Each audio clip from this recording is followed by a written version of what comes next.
حضرت معاذ بن جبل رضی اللہ تعالیٰ عنہ سے روایت ہے کہ نبی کریم صلی اللہ علیہ وسلم نے فرمایا، اللہ کا حق بندوں پر یہ ہے کہ وہ اسی کی عبادت کریں اور اس کے ساتھ کسی کو شریک نہ ٹھہرائیں، اور بندوں کا حق اللہ پر یہ ہے کہ وہ اسے عذاب نہ دے جو اس کے ساتھ کسی کو شریک نہ ٹھہرائے۔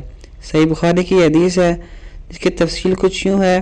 یہ حدیث دین اسلام کے سب سے بنیادی عقیدے توحید اور اللہ کے بندوں پر احسان کو واضح کرتی ہے۔ اللہ کا حق بندوں پر یہ ہے کہ اللہ نے انسانوں کو پیدا کیا اور بے شمار نعمتیں عطا کی، اس لیے اس کا پہلا حق ہے کہ ہم صرف اسی کی عبادت کریں۔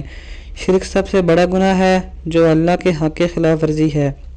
بندوں کا حق اللہ پر یہ ہے کہ جو بندے خالص توحید پر قائم رہیں گے اور شرک سے دور رہیں گے، اللہ ان سے عذاب کو دور رکھے گا اور انہیں اپنی رحمت سے نوازے گا۔